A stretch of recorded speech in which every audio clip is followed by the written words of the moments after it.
आप देख रहे हैं मेरा YouTube चैनल गौतम अंगीरा। आज हम मौजूद हैं मेरठ में।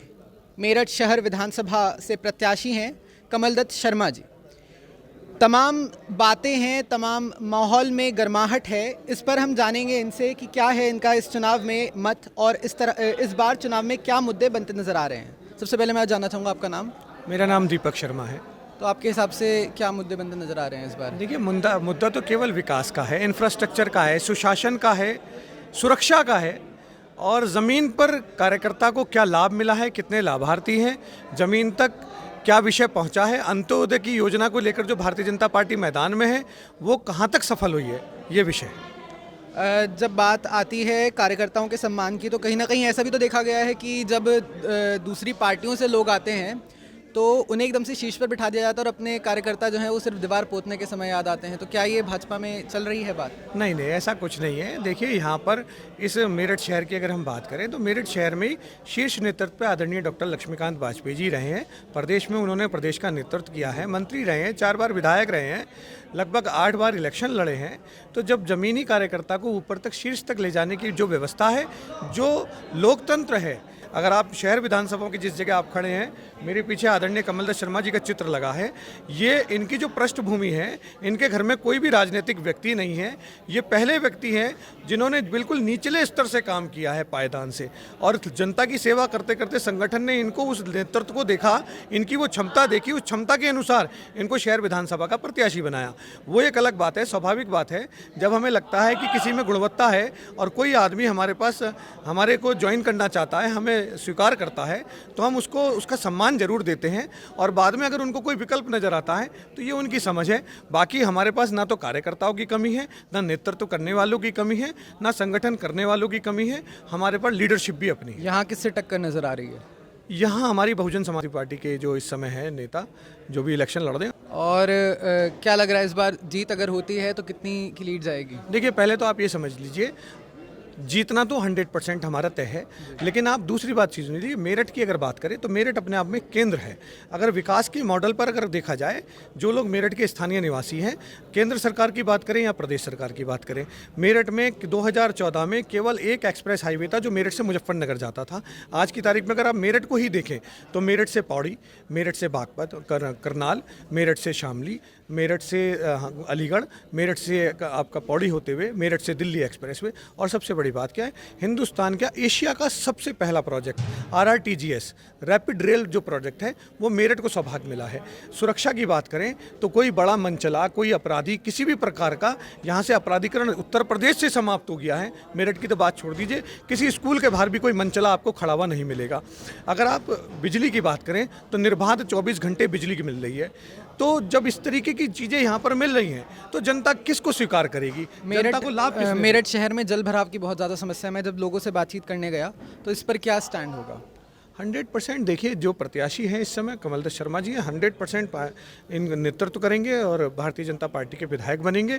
और ये छोटी बहुत जो मूलभूत सुविधाएं, ज़मीनी समस्या जो आप जल भराव की बता रहे हैं, या कहीं पर जर्जर सड़क है, वैसे तो लगता नहीं कहीं सड़क पर काम नहीं हुआ है, लेकिन अगर कहीं इस प्रकार की कोई समस्या तो 100% सरकार बनती 6 महीने के अंदर सारी चीज़ों से निजात दिला दी जाएगी। ये मैं आपके सामने विश्वास से कह रहा हूँ।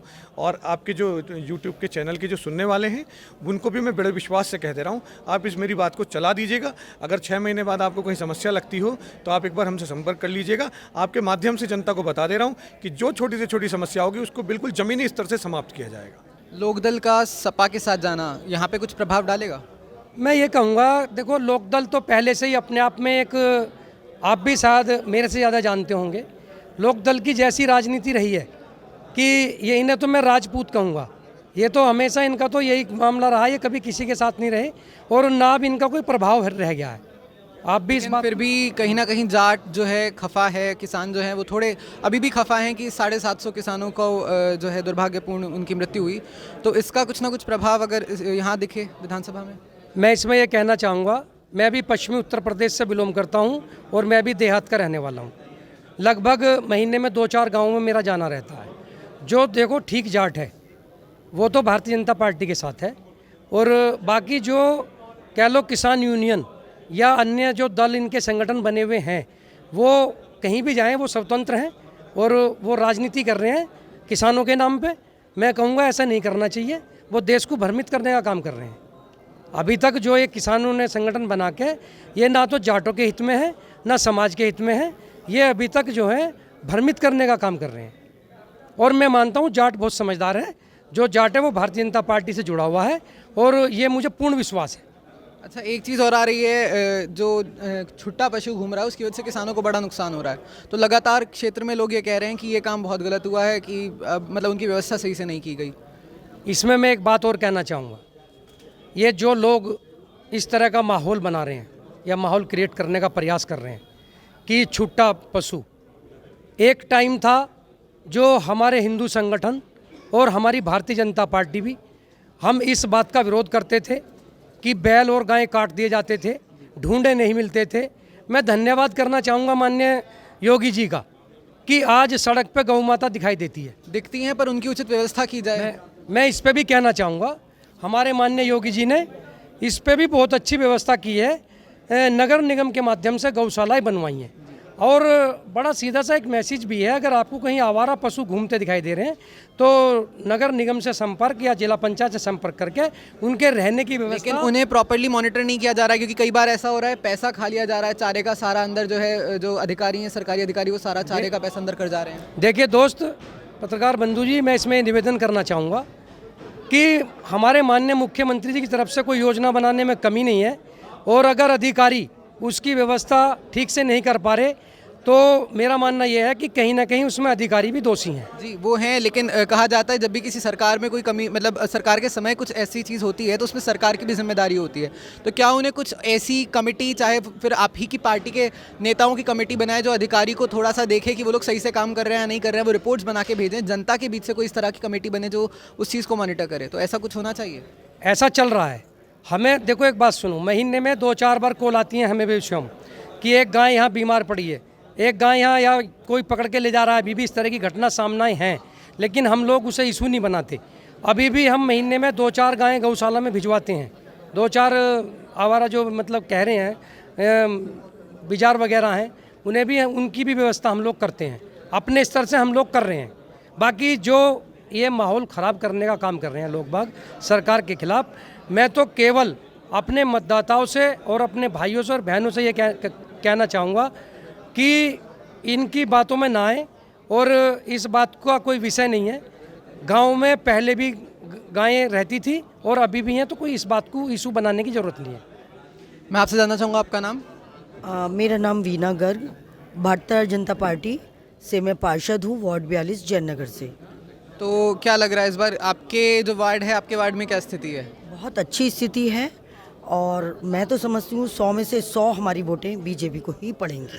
अच्छा, जब बात हो रही है, पहले चुनाव में नुकसान यहाँ पे भारतीय जनता पार्टी ने झेला है, तो उस चीज़ को बांटने के लिए किस तरह से संगठन ने काम किया और क्या लग रहा है? क्या नहीं, संगठन तो बहुत तेज़ी से काम कर रहा है, जोश है बहुत ज़बरदस्त, और जितने भी प्रत्याशी हमारे सामने खड़े हैं बीजेपी के, सब बहुत अच्छे हैं, जुझारू हैं, काम करने वाले हैं। तो नहीं, देखिए सभी प्रत्याशियों के बारे में ये बात कहना कि कई जगहों पर, मैं मेरठ की बात नहीं कर रहा हूँ, पूरे उत्तर प्रदेश में कई जगहों पर ऐसा हुआ है कि प्रत्याशियों का विरोध किया जा रहा है और कार्यकर्ता बहुत नाराज़ हैं, और ऐसे में योगी आदित्यनाथ जी को खुद ये कहने पर मजबूर होना पड़ रहा है कि आप ये मत देखिए कि प्रत्याशी कौन है, आप देखिए मैं मुख्यमंत्री के चेहरे के रूप में हूँ। तो ये सब चीज़ें कहीं एक अंतर्द्वंद की स्थिति पैदा नहीं कर देती? नहीं, इससे वैसे जनता को अंतर्द्वंद वाली स्थिति आनी नहीं चाहिए, क्योंकि अगर हमें अच्छी सरकार चाहिए, जैसा देश में विकास हुआ है इन 5 सालों में, सरकार अच्छी हो लेकिन अगर आपके जनप्रतिनिधि अच्छे ना हों तो कहीं ना कहीं ये गलत हो जाता है ना? नहीं, मैं मानती हूँ, ये आपकी बात से मैं एक्सेप्ट करती हूँ कि ये बात गलत हो जाती है, लेकिन जनता ये भी तो देख रही है कि जो है कितना विकास हुआ है। वो बाहरी रूप से कह रहे हैं, लेकिन अंदर रूप से, आंतरिक रूप से वो बिल्कुल इस बात को मानने को तैयार हैं कि योगी जी की सरकार में बहुत अच्छा विकास हुआ है।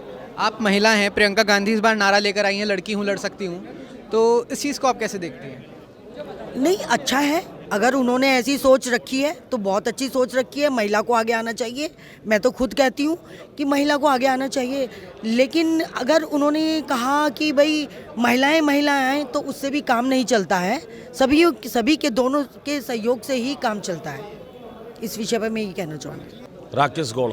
आपके हिसाब से क्या इस बार स्थिति है यहाँ पे मेरठ शहर विधानसभा में? मेरठ शहर विधानसभा भारतीय जनता पार्टी के प्रत्याशी की विजय सुनिश्चित है, क्योंकि 5 वर्ष का योगी जी का कार्यकाल और उससे पहले मोदी जी का कार्यकाल, डबल इंजन की सरकार, उसकी उपलब्धियाँ, कोरोना काल में पूरी वैश्विक महामारी में जो पूरी दुनिया में हालत खराब हुई, उत्तर प्रदेश ने बहुत अच्छे से काम किया। कहाँ दूसरी अगर वेव देखी जाए उसमें तो ऑक्सीजन की कमी थी, लोग मर रहे थे, तो इसे अच्छा काम नहीं कहा जा सकता ना।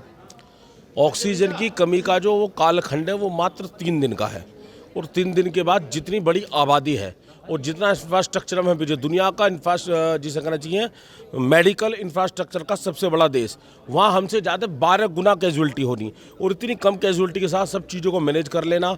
खुद के पिताजी का, योगी जी के निधन हो गया, वहाँ ना जाना और बंगाल की चुनावी जनसभाओं में जाकर को संबोधित करना, ये किस तरह से? चुनावी जनसभा, चुनाव कोई राजनीतिक दल अकेला नहीं लड़ाता। चुनाव आयोग ने तारीखें घोषित की थी और उसके अनुसार सभी दलों ने लड़ा था, सभी उसके लिए बराबर के जिम्मेदार। सभी दलों ने निश्चित रूप से लड़ा था, लेकिन वो एक बार अपने परिवार के कार्यक्रम में नहीं जाते हैं, जब उनके पिता का देहावसान हुआ वो उसमें नहीं जाते हैं, और वहीं वो चुनावी रैलियों के लिए समय निकालते हैं। तो क्या ये एक अंतर्द्वंद की स्थिति पैदा नहीं कर देता? ये अंतर्द्वंद नहीं, ये उस व्यक्ति की सोचने का तरीका है। वैसे तो ये अंतर्द्वंद नहीं है, ये दिखाया जाता है कि अपने कार्य के प्रति निष्ठा। लेकिन जो काम मिला हुआ, उन्होंने अपने पहले बयान में कहा मेरे पूर्व आश्रम यानी कि जगत में गृहस्थ आश्रम, उसके बाद एक बार जब संन्यास आश्रम ले लिया तो पूर्व आश्रम के पिता थे, वो रोए भी, सब चीज़ें थी। लेकिन उसके बाद जिस दायित्व को निर्वहन कर रहे हैं, जिस पार्टी के साथ जुड़े हुए हैं, उस पार्टी की आज्ञा का अक्षरशः पालन करते हुए बंगाल गए। तो इस बार यहाँ पर क्या मुद्दे हैं जिन पर चुनाव लड़ रहे हैं यहाँ के प्रत्याशी? हमारा मुद्दा सबसे बड़ा है हमारे 5 साल के काम। ऐसी महामारी में 2 बार महीने में राशन देना, सब चीज़ें करना, और जो गुंडा राज के जिस नाम से, जैसे हम मेरठ का उदाहरण देते हैं, हम मेरठ के लोग कहीं जाते थे तो लोग कहते थे कोई बुलेट का इंजन हो तो दिलवा देना, किसी गाड़ी का पुराना इंजन मिल जाए तो दिलवा देना, यानी कि सोतीगंज, यानी कि हमें चोरों की नगरी का आदमी माना जाता है। लेकिन उस चोरी के कलंक को दूर करने का काम किया। और ऐसे एक मेरठ नहीं, पूरे भारतवर्ष में ऐसे अनेकों उदाहरण हैं, पूरे उत्तर प्रदेश में ऐसे अनेकों उदाहरण हैं। इन सब उदाहरणों में इन अच्छे कामों को, जिस स्वशासन के साथ माता बहन के सम्मान की जितनी सब चीज़ें हुई हैं, इन सबको लेकर हमारी भारतीय जनता पार्टी के कार्यकर्ता जनता के बीच में जा रहे हैं। निश्चित तौर पे जनता हमारे साथ है। आज यहाँ पर मुख्यमंत्री का दौरा है, कल वो बिजनौर गए। कहा जाता है कि जो भी मुख्यमंत्री बिजनौर जाता है या नोएडा जाता है वो लौट कर नहीं आता है। क्या योगी जी लौट कर आएंगे? योगी जी लौट कर आएंगे। नोएडा में तो पहले ये कहावत थी कि जो गया है तो वो पहले वहाँ मुख्यमंत्री की सीट ख़त्म हो गई। ये तो जब से चले ही आ रहे, तो लौट के कहाँ आना, ये तो है मुख्यमंत्री। अगर ये कहा जाए दूसरे टेन्योर में अगर नहीं आते हैं वापस, तो क्या ये जो एक बात है, अंधविश्वास है, ये और ज़्यादा प्रगाढ़ हो जाएगा? नहीं, ये अंधविश्वास तो बिना मतलब फैला रखा। पहली बात तो ऐसा है नहीं कि दोबारा आ नहीं रहे, तो हम जिस घर जाना नहीं उस पर बात क्या करनी। मुख्यमंत्री हैं, मुख्यमंत्री दोबारा भी यही शपथ लेंगे अभी दोबारा से। अच्छा, एक चीज़ और, बड़ा आईटी सेल द्वारा फैलाया गया गीत जो राम को लाए हैं हम उनको लाएंगे। राम को लाए कहाँ से हैं? थाईलैंड से लाए हैं? कहाँ से लाए हैं? राम तो यहीं के हैं ना। तो ये गाना कहीं ना कहीं प्रमोट करना गलत नहीं है? नहीं, तो आईटी सेल ने नहीं करा, ये तो पब्लिक का अपना जो है गाना दिया। पब्लिक ने गाना बनाया, लेकिन आईटी सेल ने भी उसे प्रमोट किया। तमाम भाजपा के लोग उसको शेयर करते नजर आए। नहीं, गाना गाने वाले ने गा दिया, तुमने अपने मोबाइल में फीड कर लिया और तुमने 4 आदमी को सुना दिया, तो वो आईटी सेल की गलती है, गायक की गलती है? वो तो गायक की गलती है। तो क्या उसको एक चीज़ किसी को बोलनी नहीं चाहिए थी? जब आपके वो समर्थन में खुला उतर रहे हैं तो कहीं ना कहीं इसका नुकसान भी तो उठाना पड़ सकता है। गायक को तो पैसे मिल रहे हैं, उसने गाया भारतीय जनता पार्टी के लिए नहीं, उसने तो पब्लिक को, भारत की जनता नहीं, पूरे वर्ल्ड की जनता के लिए गाया। जिसे अच्छा लग रहा वो तो अपने मुंह से भी बोल रहा है या अपने जो है ना मोबाइल से गवारा, तो इसमें भारतीय जनता पार्टी का लेन देन तो कुछ है ही नहीं। तो अगर देखा जाए, राम जन्मभूमि का मामला पूरी तरह से कंप्लीट हो गया, काशी विश्वनाथ कॉरिडोर पे काम हुआ है, अब क्या लग रहा है अगला क्या स्टेप होगा? पर मेरठ में तो विकास की जो है ना, यही नहीं पता कि विकास रह कितना गया। विकास तो जो है ना यहाँ पे इतना हो गया, हद से ज़्यादा है। जल भराव की समस्या अभी भी है, अगर जाते हैं हम गली मोहल्लों में तो गंदगी अभी भी है। जल भराव की तो नगर निगम की है, माना कि वो जो है गंदगी वहीं के वहीं नहीं है, लेकिन एक दिन में नहीं सुधारी जा सकती, धीरे धीरे। आज अभी मैं आ रहा था, अभी मैंने देखा जिला अस्पताल में कार्यक्रम है योगी आदित्यनाथ जी का, और वहीं जिला अस्पताल का एक गेट है जिसके साइड में बहुत कचरा पड़ा हुआ है। अब कोई कर्मचारी काम करके राजी नहीं, तो अब योगी जी हर आदमी के पीछे पीछे तो घूम नहीं रहे, तनख्वाह तो वे ले रहे, काम नहीं कर रहे, धीरे धीरे पेच तो कोई प्रावधान ऐसा किया जाना चाहिए ना जो उनके पेच टाइट हो जाएं और वो ना करें ऐसी लापरवाही। हाँ, इसके उत्तरदायी तो जो है ना कर्मचारी ही उसके ऊपर वाले ही हैं, बस जनप्रतिनिधि तो कहा ही जा सकता है, लेकिन जैसे क्लर्क के ऊपर इंस्पेक्टर है या चपरासी के ऊपर क्लर्क है। तो ऐसे टाल मटोल करना या आपके जो आपके जनप्रतिनिधि हैं उनकी तरफ से इस तरह का कोई बात आए कि हाँ ये काम ज़रूर होगा, या टाल मटोल की ऐसे वो करते हैं तो कर ले, हम तो बस कह ही देंगे। नहीं, टाल मटोल बिल्कुल नहीं होना चाहिए जनप्रतिनिधि की तरफ से, उन्हें भी अपनी जिम्मेदारी निभानी चाहिए। अगर वो जा रहे हैं और देख रहे हैं तो उन्हें जहाँ की जिम्मेदारी मिले वो पूरी जिम्मेदारी के साथ काम करवाएं। तो ये आपने सुना कि क्या कहते हैं मेरठ शहर विधानसभा के भारतीय जनता पार्टी के तमाम कार्यकर्ता।